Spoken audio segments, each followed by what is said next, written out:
નર્મદાની પંચકોશી પરિક્રમાનો પ્રારંભ થશે। આ વર્ષે પણ કીડી મંકોડી ઘાટથી 14 કિલોમીટરના જૂના રૂટ પર જ પરિક્રમા કરવામાં આવશે।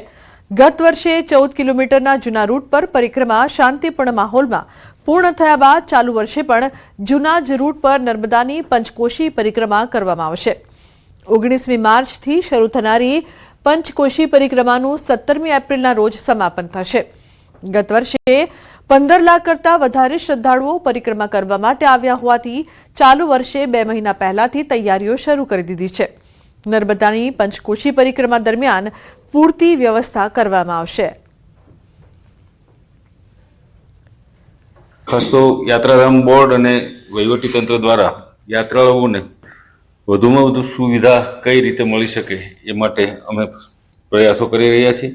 ખાસ કરીને યાત્રાળુઓ માટે રહેવા માટે ડોમની વ્યવસ્થા, પ્રસાદની વ્યવસ્થા, મેડિકલ સુવિધાઓ, લાઇટિંગની સુવિધા, કારણ કે યાત્રા છે મોટાભાગે એ રાતના સમયમાં ચાલતી હોય છે અને એમના સમિયાણાઓ વગેરે તમામ બાબતો અને વચ્ચે આવતા ગામો અને તેની ચોખ્ખાઈ, સ્વચ્છતા, આ બધી જ બાબતો માટે યાત્રાધામ બોર્ડ અને વહીવટીતંત્ર સતત પ્રયત્ન કરી રહ્યું છે।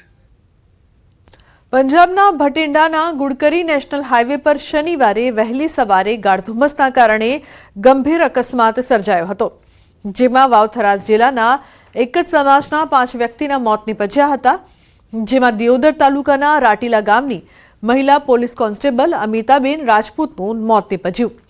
અકસ્માતમાં થયેલ 5 લોકોના મૃતદેહ વતન લવાયા। ગામમાં મૃતદેહ આવતા ગામ અને સમાજ હિપકે ચડ્યું।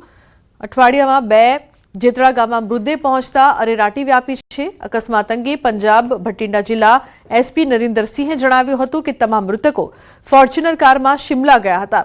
પરત ફરતી વખતે પંજાબમાં ગાઢ ધુમ્મસના કારણે ડ્રાઈવરે સ્ટીરિંગ પર કાબુ ગુમાવતા અકસ્માત સર્જાયો હતો।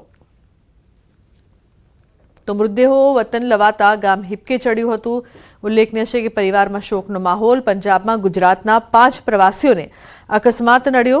અકસ્માતમાં મૃત્યુ પામેલા 5ના મૃતદેહ વતન લવાયા। તો સાબરકાંઠાના હિંમતનગરમાં અર્બન ડેવલપમેન્ટ ઓથોરિટી લાગુ કરવામાં આવ્યું હતું, જેનો 11 ગામના મિલકત ધારકો દ્વારા વિરોધ કરાતા તેને સ્થગિત કરવામાં આવ્યું હતું, જેને લઈને 11 ગામના મિલકત ધારકોએ વિજયોત્સવ મનાવ્યો અને આગામી દિવસોમાં પણ આ જ પ્રકારે એકતા જળવાઈ રહે તેમજ હિંમતનગરની અસ્મિતા માટે જ્યારે પણ જરૂર પડે ત્યારે લડત આપવાનું પણ નક્કી કરવામાં આવ્યું છે। ઉલ્લેખનીય છે કે રાજ્ય સરકાર દ્વારા હુડાનો ડ્રાફ્ટ પ્લાન જાહેર થતાની સાથે જ હુડામાં સમાવિષ્ટ 11 ગામના મિલકત ધારકોએ અલગ અલગ કાર્યક્રમો થકી વિરોધ દર્શાવવાનું શરૂ કર્યું હતું। 108 દિવસ સુધી અલગ અલગ કાર્યક્રમો થકી વિરોધ દર્શાવ્યો હતો અને અંતે સરકારે તેને સ્થગિત કરવાનો નિર્ણય કર્યો હતો।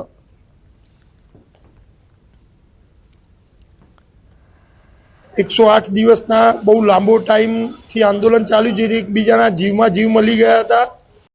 આગળ વાત કરું તો આંદોલન સફળ થયું છે।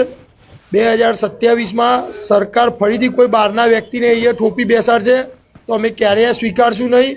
આ અગાઉ પણ કેટલાક પરિબળો હુડા લાવવા માટે જે મતતા હતા એમને પણ અમે પાઠ ભણાવી દીધું છે।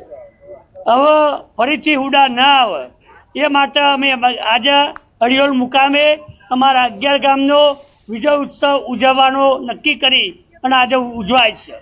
જે પણ મિત્રોએ અમને આમાં મદદરૂપ થયા હતા, રાજ્ય સરકાર હોય કે અમારી સ્થાનિક નેતાગીરીમાં જે પણ નેતાઓએ મદદ કરી હતી એ તમામને બોલાવીને એ સૌનો જાહેરમાં અમે જાહેર મંચથી એમનો આભાર પણ માન્યો અને અમે આજે વિજયોત્સવ મનાવી રહ્યા છીએ। 11 ગામ સાથે મળીને આજે જમણવાર જમી પણ રહ્યા છીએ। લાપસીના એધાણ પણ મુકાયા છે અને લાપસી પણ ખાઈ રહ્યા છીએ અને આગામી દિવસોમાં હિંમતનગરની અસ્મિતા માટેની લડાઈ આ હુડા